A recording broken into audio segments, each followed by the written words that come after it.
Life Management Science Labs would like to acknowledge that we live and produce this podcast on the traditional lands of the Wurundjeri people. We'd also like to acknowledge the traditional owners of the lands of our listeners and our international colleagues. We'd like to pay our respects to their elders, past, present, and emerging.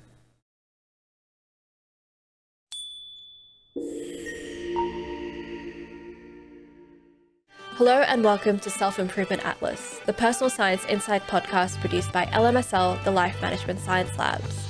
We are champions of life management science, providing structured insights informed by science and inspired by practice on key aspects of conscious living.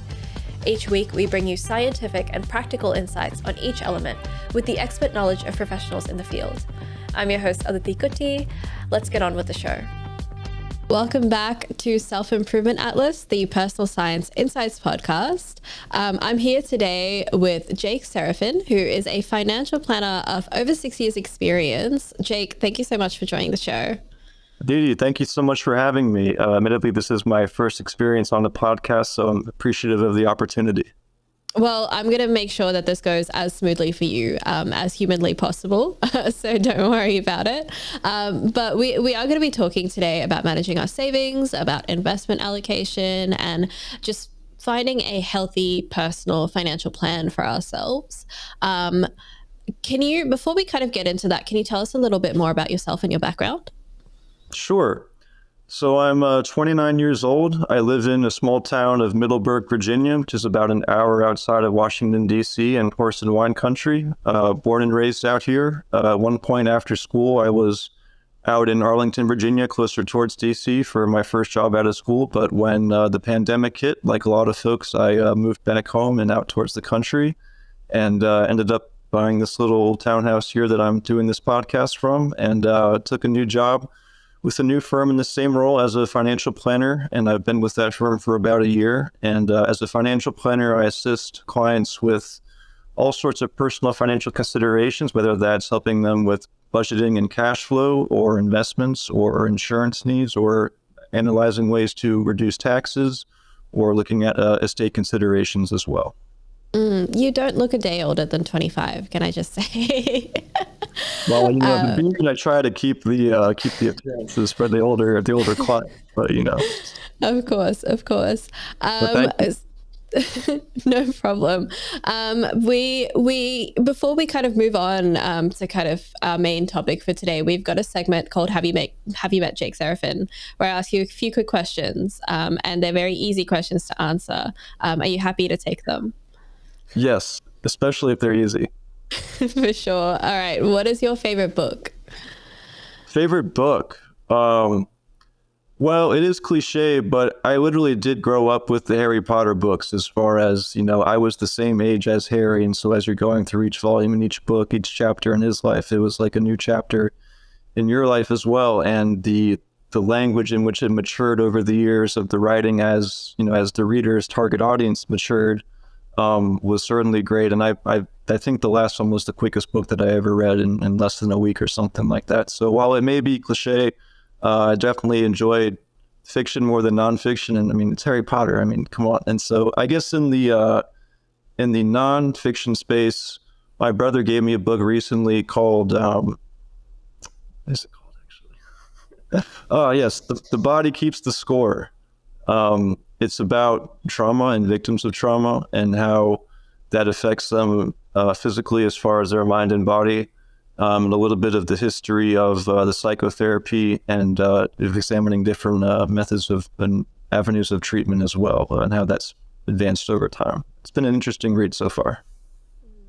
Yeah, 2 books for the price of one. I'm also a big Harry Potter fan. I remember waiting on the day the 7th book came out to go and get a copy. And I was like, drag my parents to the bookstore to make sure they got one for me, very vividly. But yeah. Absolutely. What about a favorite movie? Favorite movie? Well, gosh, I'm a big movie guy. I really enjoy movies, both old and new, including, my dad loves black and white Western cowboy movies. And so I'm partial to that all the way up to, animation or what have you. So maybe not favorite, but I'm pretty sure I could recite every word to Shrek by heart. I mean, it's a great movie, great comedy, and also has those motifs about friendship and love in there as well. So, I mean, it's a classic. It is a classic. No, I agree. I'm with you. Shrek 2 is actually my favorite movie. I So mean, I do prefer the sequel, I think, to the original. But yeah, I yeah, prefer the original, but I do think people sleep on Shrek too. I think it is an underrated flick. it is. It is. It's one of those times where they got the sequel right. Yes, in the minority times. That's right. What about a podcast you've been listening to lately? So I don't necessarily consume podcasts in the long form, but I do more clips on YouTube. But to that end, Joe Rogan, Huberman Lab, Chris Williamson, um, Jordan Peterson, Simon Sinek, Gary Vaynerchuk. These are all people that I've found to be influential in my thought process, if you will. Right. Cool. And what about a famous role model you've looked up to? Um, I would have to say, well, there's certainly many, but as far as a famous one, I would certainly be remiss if I didn't say my parents personally. But as far as a famous, I would probably say Kobe Bryant. I've been a lifelong LA Lakers fan my whole life, but have no attachment or to that area whatsoever. It was just watching him play at an early age was a big impact on that, and seeing his drive and his dedication and his focus and his work ethic and his relentlessness. But then also with interviews, he was very pensive and very thoughtful and well spoken, and that sort of combination of that like fire on the inside, but sort of polish and refinement on the outside, I thought was a very something to aspire to, if you will. Absolutely. Yeah. I don't think anyone's mentioned Kobe Bryant quite yet. We've had Michael Jordan, and I think we've had LeBron, but I'm not sure But anyone's mentioned Kobe Bryant. Yeah. I mean, neither are slouches in their own right. No, I heard you had someone. What was his name? Brendan, a guest on previously, who was also in the financial services industry. Yeah. I Yeah. saw that he Brendan. mentioned Michael Jordan, so Yes, he um, did. He did. Yeah. maybe there's something to that about this industry that we work in and the tie-in, but who knows? Yeah, for sure. For sure. What about the last course that you completed? The last course that I completed, so I've slowly but surely working towards obtaining the accredited estate planner designation through the American College. And to that end, I took a course last year on executive compensation that included things such as uh, stock bonus plans and stock options, as well as deferred compensation and other things of that nature. Okay, cool.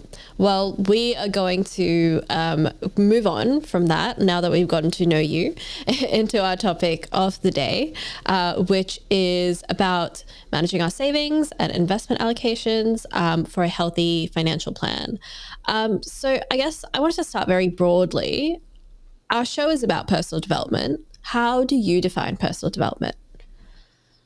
So I think about personal development in the sense of self-actualization, in that I think it's about the sense of fulfillment that comes along with knowing that you're doing something productive towards realizing your potential. And that's something that is subjective to everybody in terms of, it's very easy for whether it's parental influence or media or what have you to seep into your sense of value and identity. But to me, part of personal development and self-actualization is staying true to yourself in that sense, and that whatever that means to you, whatever you feel you're destined to be in this life, whatever you feel your capabilities and potentials are, and what you're passionate about and want to pursue, staying true to that to whatever end and for yourself and not for, the perception of others, I think is paramount in that. Yeah, figuring out, I guess, the formula almost that's right for you, and not what's kind of other people tell you is right for you, if that makes sense. It's tough. I have a list of at the beginning of the year, I made a list of like the man that I want to be in 2023, right? And one of those items was comparing myself only against the younger version of myself. And I think so many of us get caught up in this struggle of comparing ourselves versus the Joneses or Instagram or what have you, and it brings this sense of stress and perhaps even guilt about not measuring up, so to speak. And I think that is really a hindrance to personal development as far as, like I said before, staying true to your path, so to speak. For sure. I guess that kind of brings me to my next question, which is, what do you find are the main challenges in personal development? Well, I think when it comes to anything that involves personal growth, I think one of the biggest challenges is going to be just that discipline and that focus, and perhaps even also maintaining that visualization of that future better version of yourself, as far as maintaining that belief in that it is in fact achievable, and having that end goal visually on your mind as far as what that looks like, and maintaining that belief, if you will. But ultimately, at the end of the day, I think it does come back to the work ethic. Nick Saban is an incredibly successful football coach for the University of Alabama, and he has a phrase that's very bare bones, something along the lines of, it's not how bad you want something, it's how hard you're willing to work in order to obtain it. And I think at the end of the day, that's just a fundamental truth when it comes to our personal development. Yep, for sure. That's very true. I guess I don't know how to segue neatly from that into kind of talking about savings. But my next question for you is, how would you define savings? So when we think about savings, I guess I would put it to the audience as far as, and yourself as well, whether it's, are we being intentional? Are we being systematic? Is there some sort of automated process in place? Or are we just letting cash accumulate in our bank accounts because it wasn't spent? And so I think, thinking about savings as far as that intentionality is certainly a big piece of that versus, things just happening by happenstance, if you will, or by accident, versus being deliberate about some sort of saving strategy. And that's certainly something that I work with clients with, as far as there's, different considerations with regards to tax implications, or first and foremost, just formulating some sort of budget as far as understanding on a basic level cash flow, money in, money out, and what there is available to save, if in fact there is, and what the best, most efficient means of utilizing those savings are, versus if there is in fact a deficit where we're having to, whether it's subsidized with loans or what have you, to make ends meet every month, or withdrawals from accounts. How do we go about slowly but surely sort of right-sizing that ship, if you will? So I guess when you say that it's kind of, the intention is kind of behind it, do you think that savings need to exist for a specific reason, or is that kind of what, or am I misunderstanding? Well, I think it goes back to your question about personal development, and that it's certainly subjective to the individual, right? And so, save, it's to what end, I would pose with the savings, as far as perhaps someone is living an absolutely minimalist lifestyle where, whatever sort of means of income they have cover their expenses, but no extra. And that's setting aside an X amount per month is perhaps not as feasible for them, versus if someone has grander ambitions of, early retirement, for example, that's not something that's just going to happen on its own. It requires a strategy and, dare I say, a plan to get there. I almost think about it, and this is a slightly different take on it, as far as if you think about going to the gym. Some people go to the gym because they're dissatisfied or unhappy with their physique, and they want to transform the aesthetic. But there are certainly plenty of other people that go to the gym simply out of wanting to live a healthy and an active lifestyle. And the aesthetic comes sort of as the byproduct of that.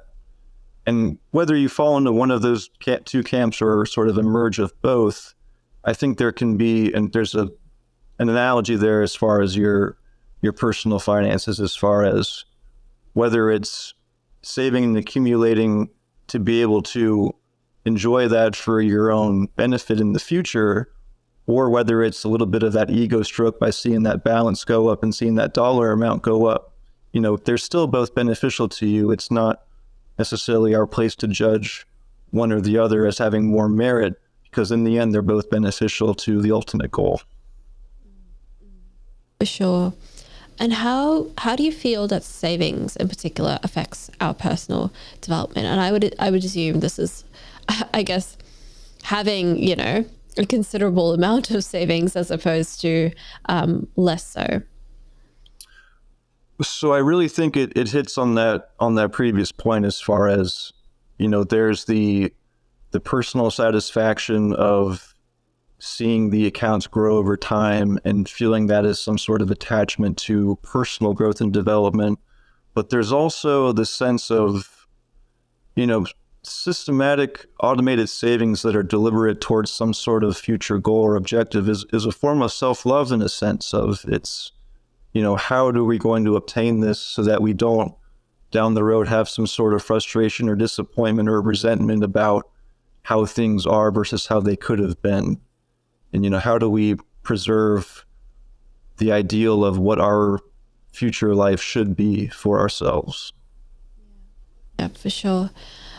In that case, what are kind of some of the difficulties in kind of, I'll start with savings and then we can kind of talk about investments a little bit later. What are the difficulties in managing your savings in your experience working with people over the years?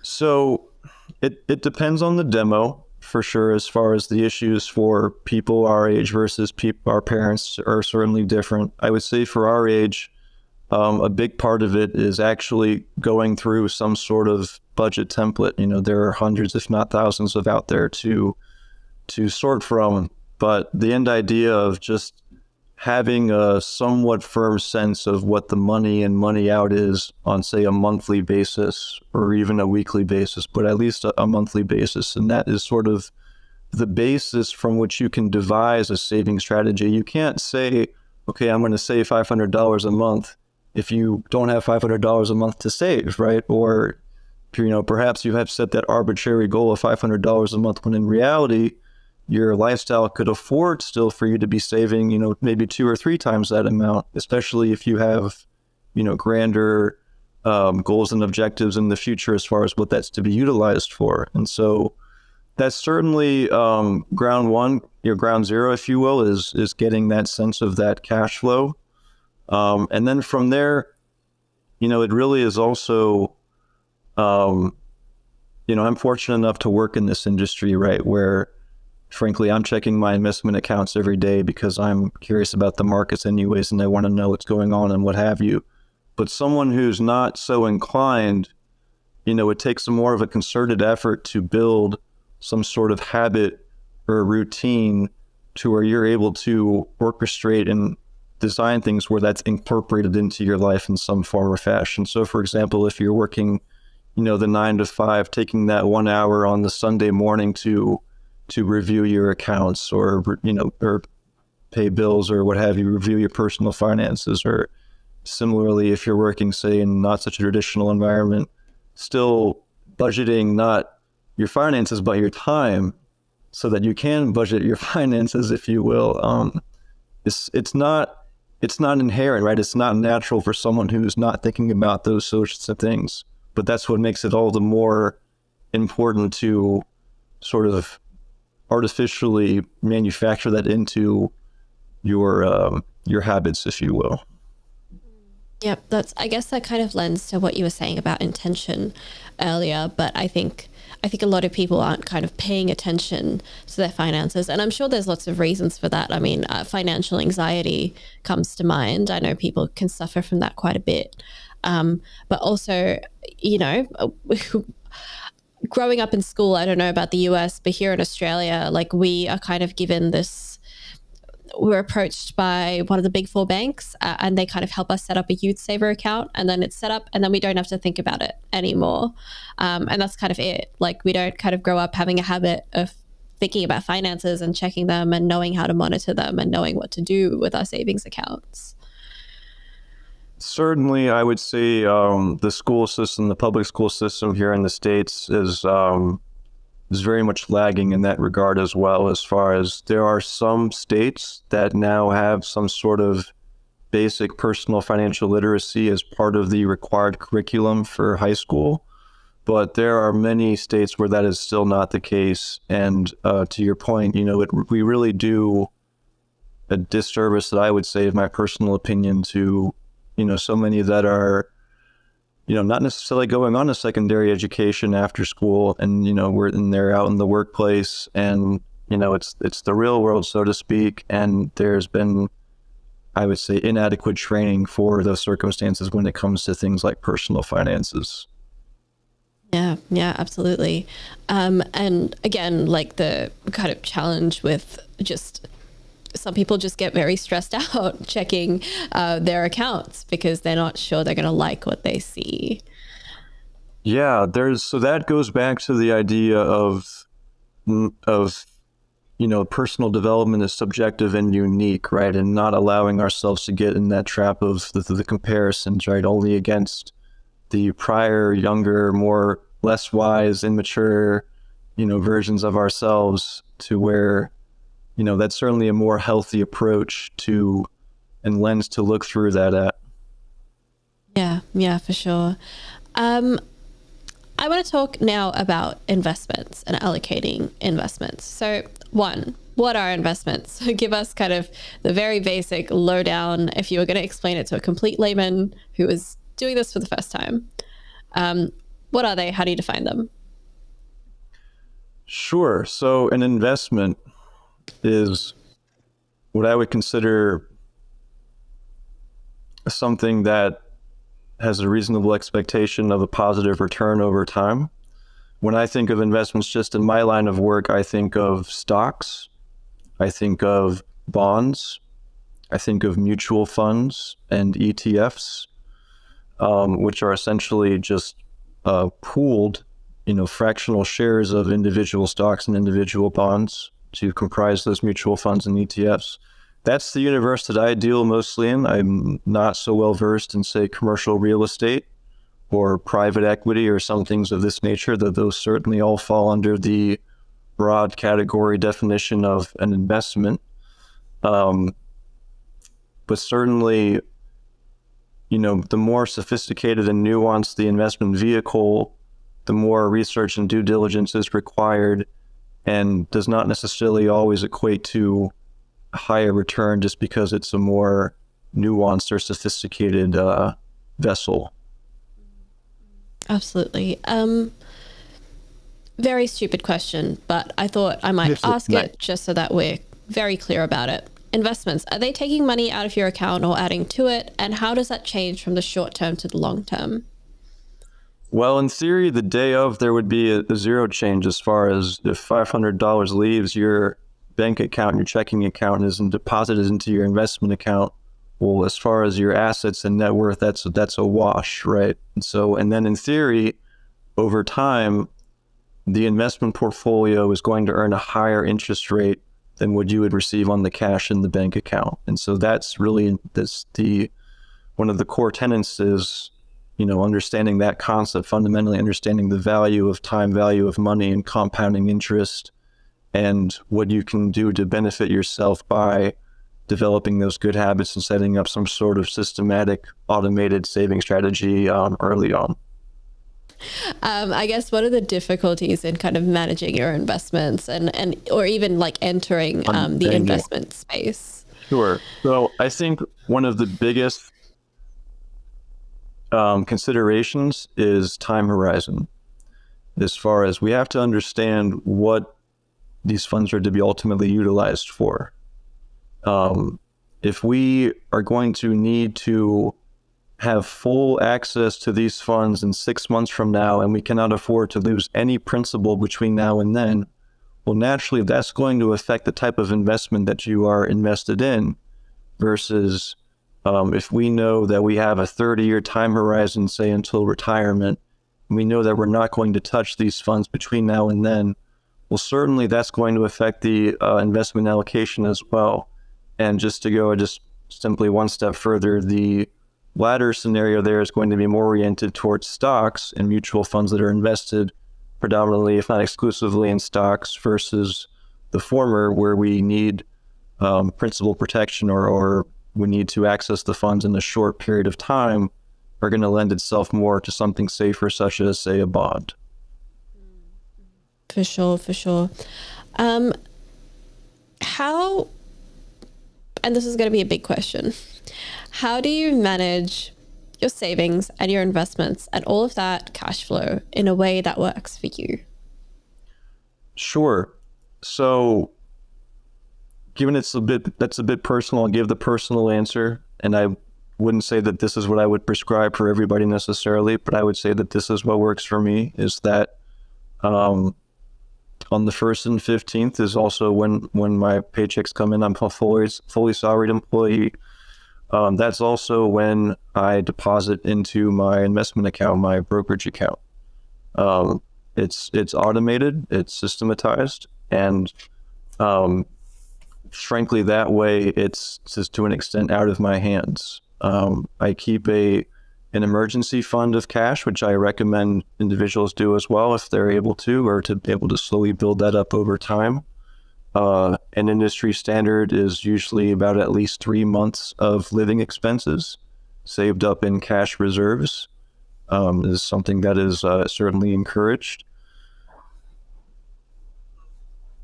To that end, also with regards to how it's invested, again, that goes back to questions of not only time horizon, but certainly also risk tolerance, as far as even if we don't need to touch these funds for 30 years, but in an event like '08 happens, where the U.S. stock market S&P 500 was down approximately 40%, some people just can't stomach that, as far as even if they have no need or intention of touching the money, the fact that they saw that it was once one value and then that it dropped to a value that was almost half as much is just too much of a shock to the system. And so that's certainly something to be cognizant of. And if you're not working with a professional advisor, possessing that self-awareness and searching yourself as far as, what's going to be appropriate investment based on your risk tolerance and your time horizon.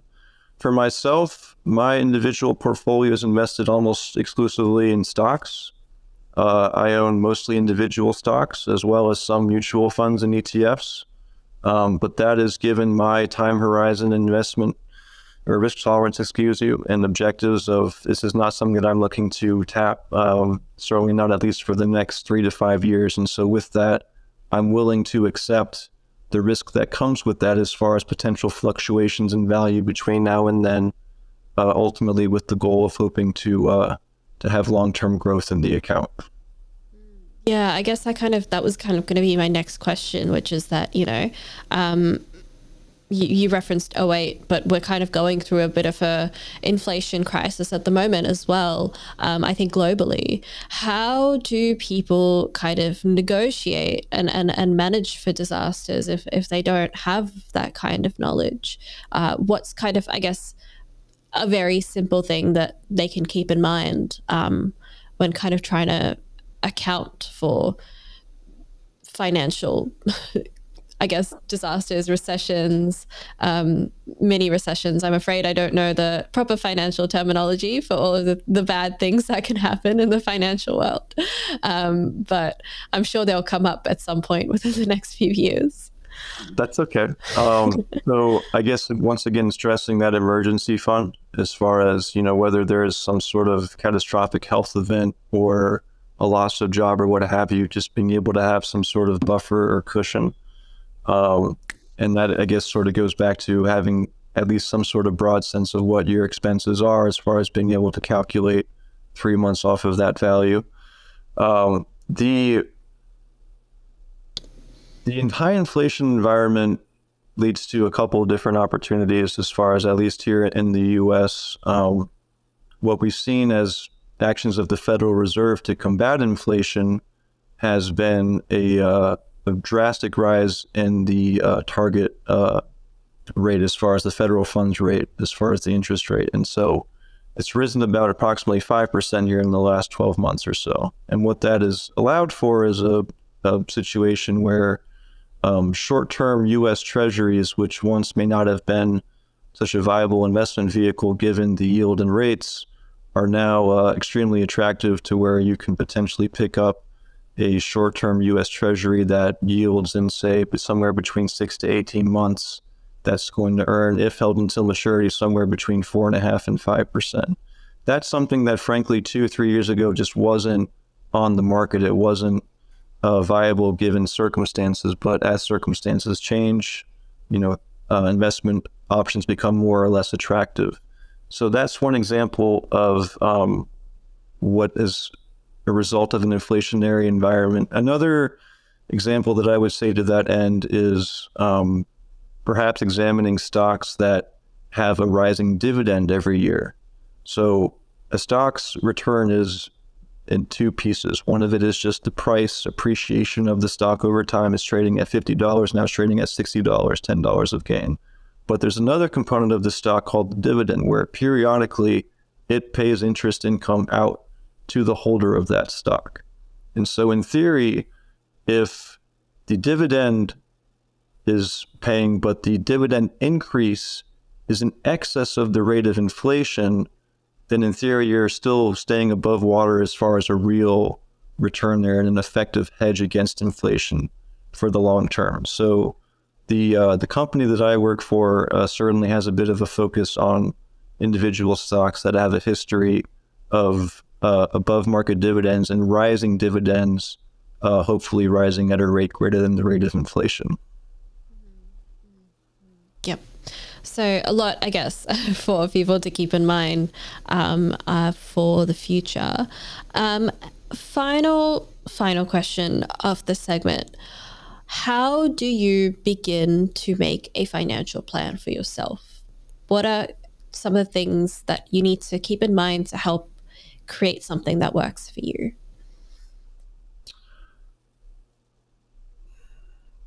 That's a great question.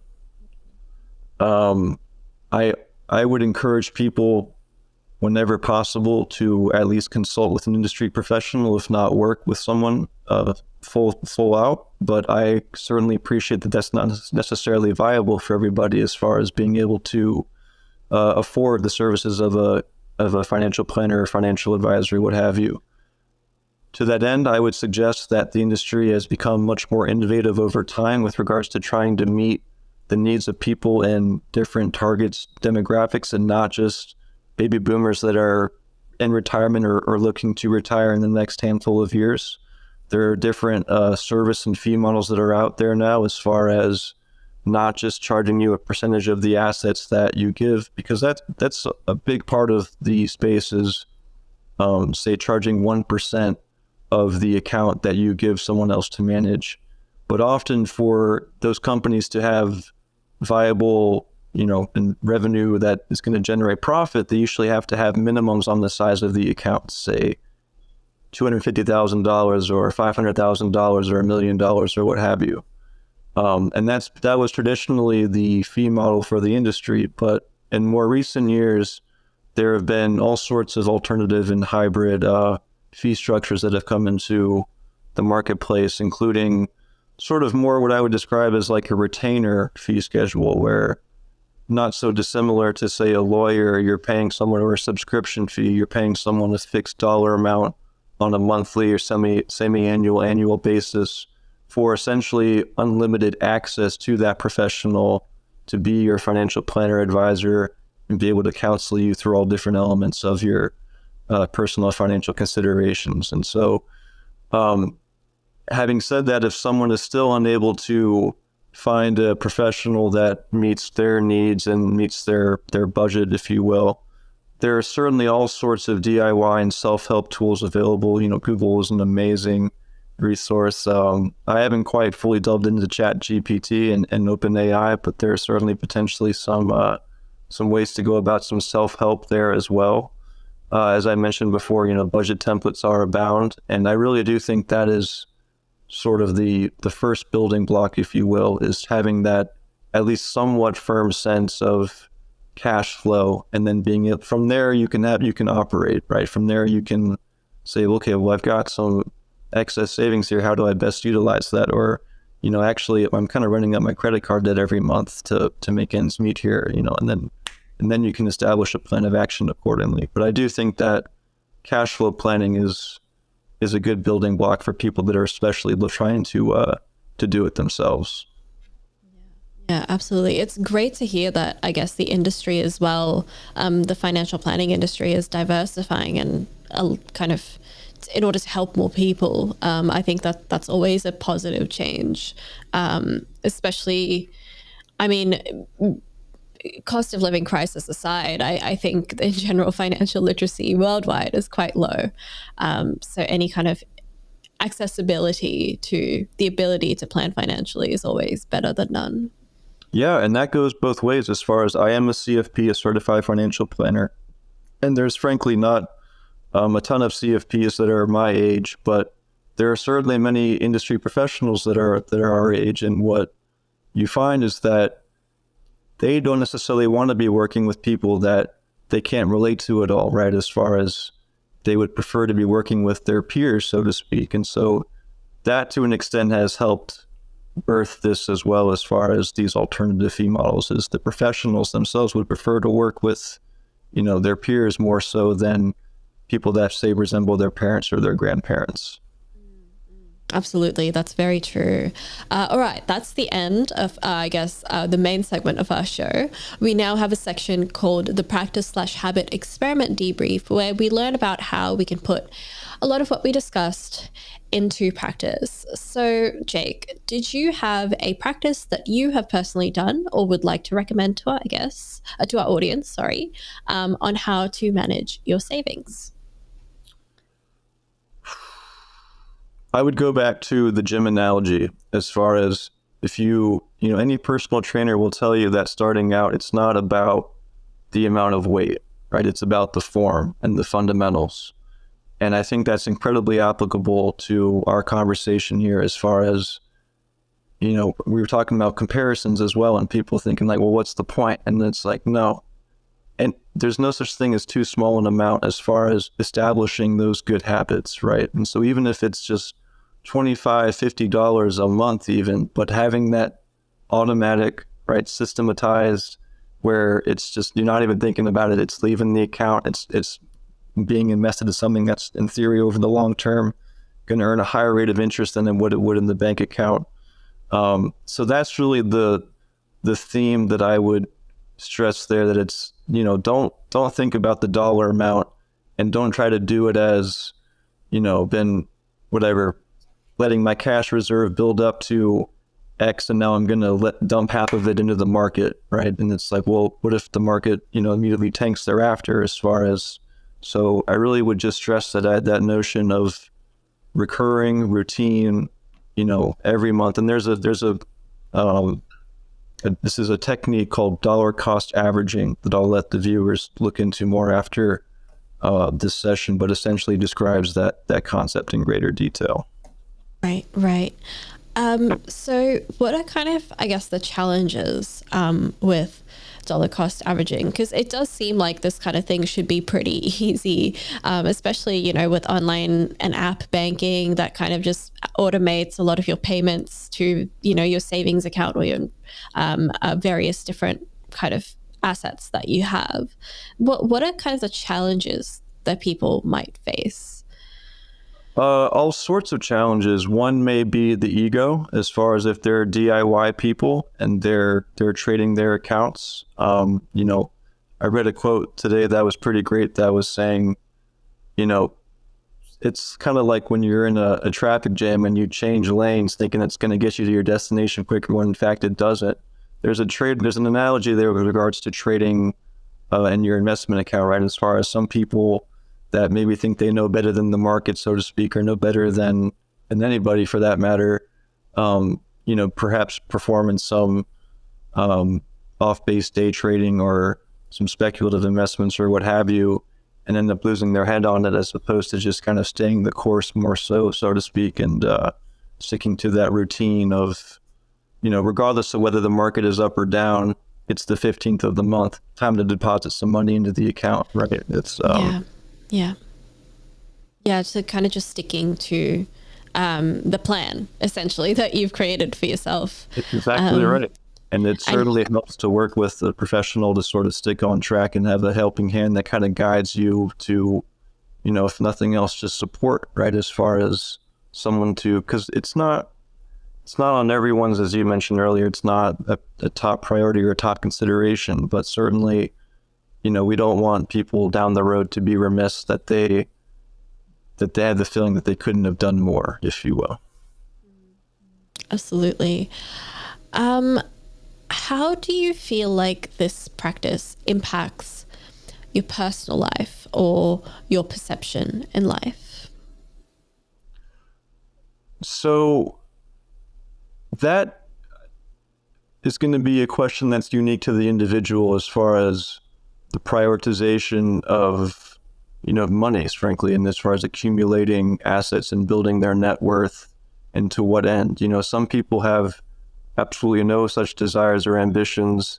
And if they can live in a hovel out in the desert, and be at peace, and by all means, that's wonderful. I think to your point about personal development, I guess my answer was self-actualization to whatever end.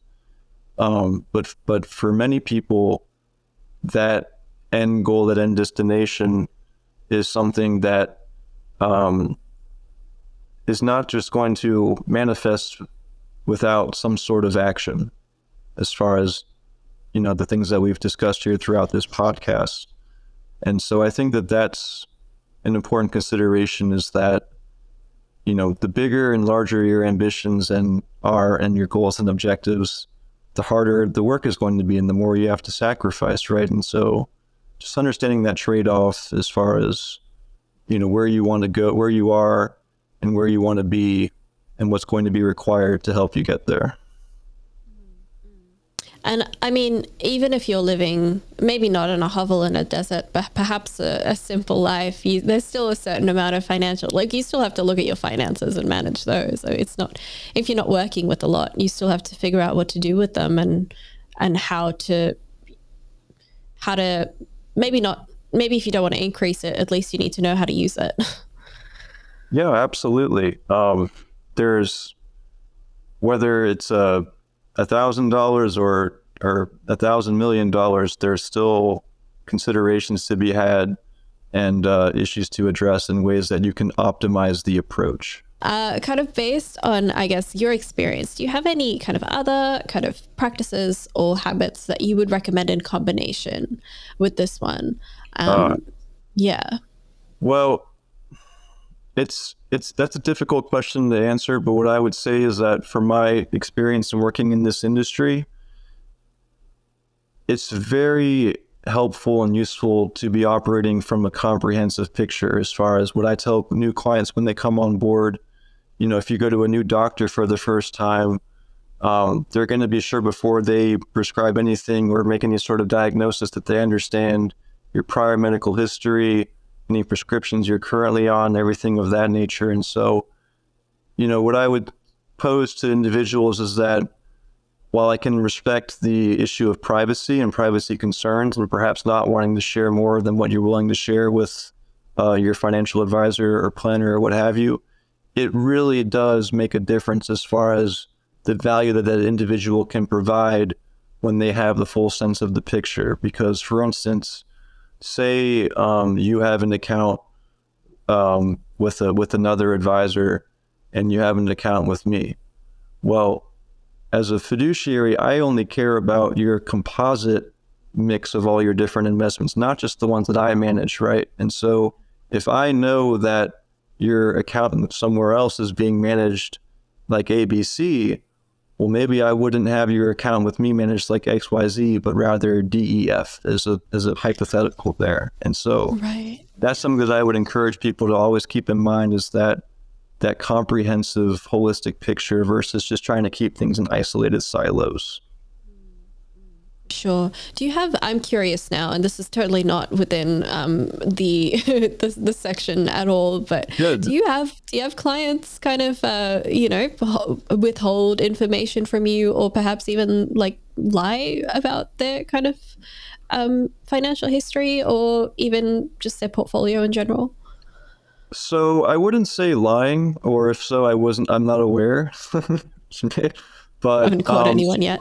yeah, I haven't caught anyone yet. That's right. But certainly, there's reluctance, and it's still be forthright with it. I've had one just last week or 2 weeks ago, frankly, where we were showing him this tool which allows him to essentially link all of his accounts from outside institutions via just sort of entering in his credentials, and it sort of scrapes and pulls in all the accounts of this aggregator tool that we use. And he was just pretty point blank in saying, I'm not quite sure if I'm willing to share that with you guys, as far as, he said the money that we've given you to invest is only but a piece of our total pie, if you will. And I ran him through that exact same description as I did with you, as far as, listen, I can certainly appreciate the privacy concerns, but, in acting as a fiduciary, it really does benefit us and the sort of advice offering that we can provide if we're aware of all the different moving pieces. Yeah, for sure, for sure. All right, well, our next segment, thank you so much once for sharing both that story and also a practice that people can take home and work with. Our next segment is called Questions from the Audience. I guess we can call that last question a question from the host. On my Wait, end. who else is on this? But are you happy to take some audience questions? Sure. Fantastic. So I guess the first question, which is something we've already discussed, but it might be worded slightly different to the way that I brought it up, is what are some of the ways that people can protect their savings and investments from inflation? I guess we talked about, sticking with the plan, but we didn't really talk about protection, which I'm assuming is trying to avoid them being as affected by things like inflation. So, that is pretty difficult, as far as there's not, one human does not have the ability to affect the, overarching powers of nationwide economic inflation. I think the best thing to do is just to be able to try to manage around it as best you can, as far as the interest rates in most bank accounts are not keeping up with the increase in the rate of inflation. And so while we still want to have that emergency fund, above and beyond that, looking at whatever sort of vehicles we can that can earn a higher interest rate to sort of keep up with inflation, if you will. I brought up short-term treasuries earlier as a sort of safe, stable investment that can kind of help accommodate that. Really looking at personal spending habits, as far as examining what sort of things that you're spending money on have been most affected by inflation, and perhaps looking at substitutes or replacements, or just eliminating those purchases altogether are some useful means to combat inflation. Absolutely. The second question, got ahead of myself there, is what is it a benefit to diversify your investments? Certainly.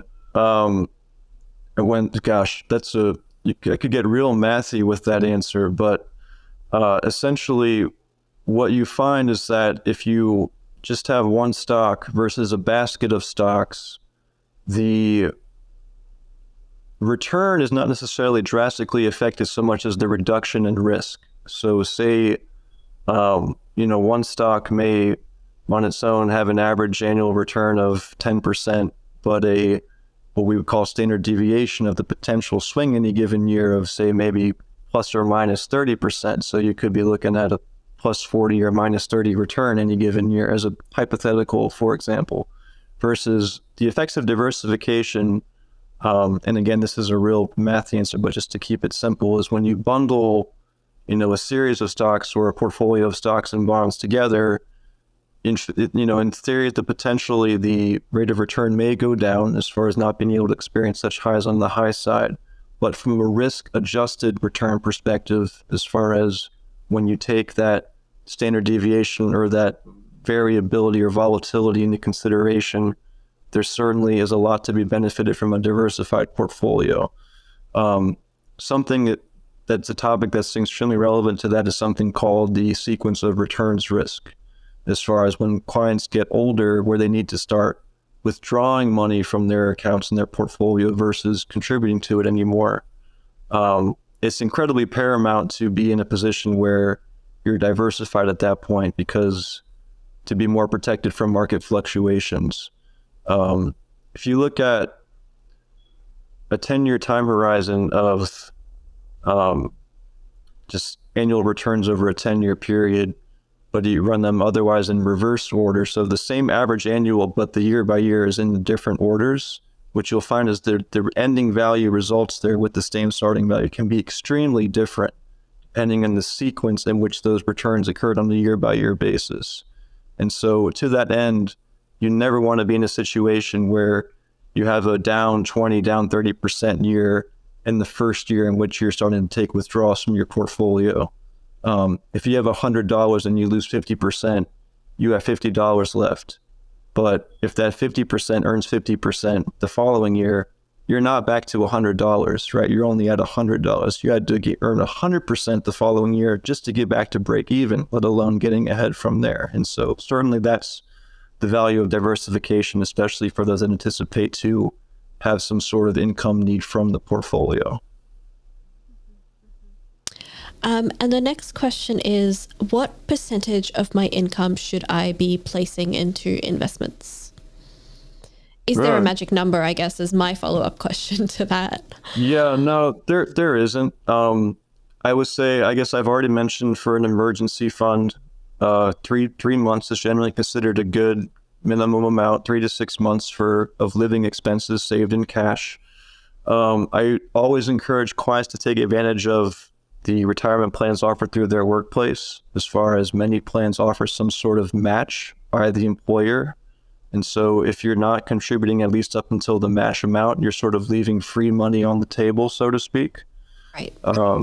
Beyond that, I'm not familiar with Australian tax laws versus American, but there's certainly at that point, deciding to whether to save into an IRA or a Roth IRA versus what I would call a brokerage account, just a taxable investment account. Those are all on a specific case-by-case basis, and it doesn't really equate necessarily to a percentage of income.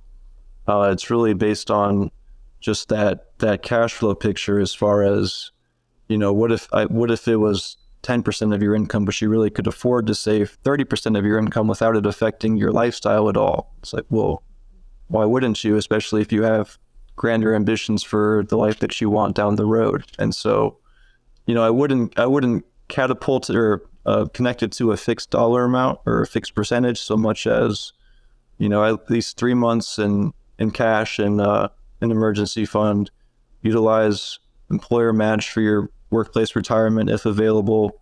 And then from there, once you've gone through those two, looking at that budget, any sort of excess savings in some sort of whether tax preferential account or just a brokerage account. Sure. I guess we have a global audience, so those who are listening from the US will definitely have a lot to take from that. For context, and my knowledge is not as good as it should be on this topic. I believe the way it works in Australia is that we have a super fund, which is essentially a investment fund that will our employer pays a certain percentage on top of our wage to, and then they will invest that in stocks, and it's supposed to go towards, we can only access it in retirement, I believe. You can also voluntarily add more to your super fund as well, from your own kind of bank account. But your employer, for the most part, is meant to pay a certain percentage to it as well. And it's usually quite a small percentage, but it is mostly required under most awards. So yeah, I guess that's kind of, for context, the way it works in Australia. We've got listeners from elsewhere that I cannot speak for how it would work over there, but that's what we've got going here.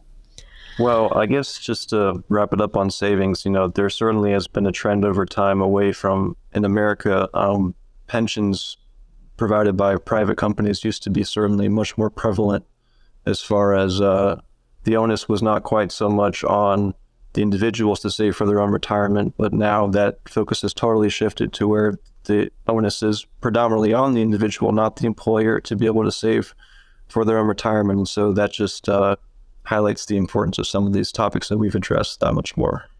Yeah, absolutely. Well, that's the end of the questions from the audience. Thank you so much for answering them.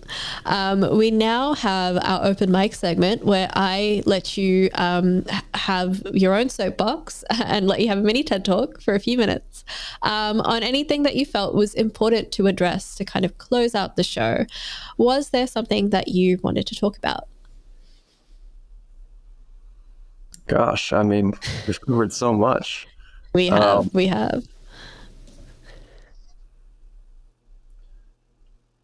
I would just say that stressing the importance of the individual and that self-awareness, and each one searching themselves as to what their goals and objectives are and what that personal development and self-actualization looks like to them, not to anyone else or anyone else's or their expectations from others or what have you, but staying true to themselves and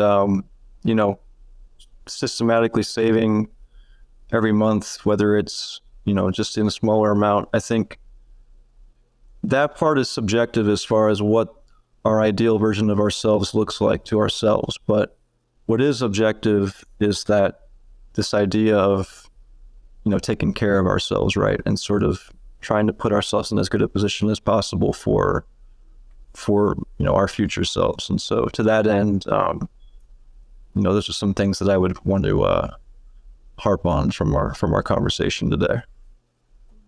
Absolutely. Self-care comes in so many different forms. Absolutely. All right. Jake, where can members of our audience find you? They can find me on LinkedIn, Jake Seraphin. I also have personal profiles on Facebook and Instagram. You can also find my company, Steigerwald, Gordon and Koch, sgkwealthadvisors.com. There will be a link to my bio in there as well as content that we regularly put on our blog that I am one of the principals as far as creating that content. So that's all the different platforms that I'm on. Thank you so much. We will have a lot of those links in our description for anyone from our audience if you want to check out. But thank you so much for joining me today. I've learned so much from our conversation. Aditi, thank you so much for this opportunity, and I really appreciate your time. I hope you have a lovely rest of your day. Thank you. You too. Take care. You've been listening to Self-Improvement Atlas, the personal science insights podcast produced by LMSL, the Life Management Science Labs. For more episodes like this from 10 different life management perspectives, search LMSL on YouTube, Apple Podcasts, Google Podcasts, and Spotify, or wherever you get your podcasts, so you can get updated on everything we have to offer. We have a wide range of topics readily available for you to check out. If you enjoyed this episode, please consider rating our show, sharing it, and subscribing to our channel, as it helps us grow and bring you more quality resources. More of our work can also be found on our website at pe.lmsl.net, where you can join our movement. I'm Aditi Kutty. Thanks for tuning in.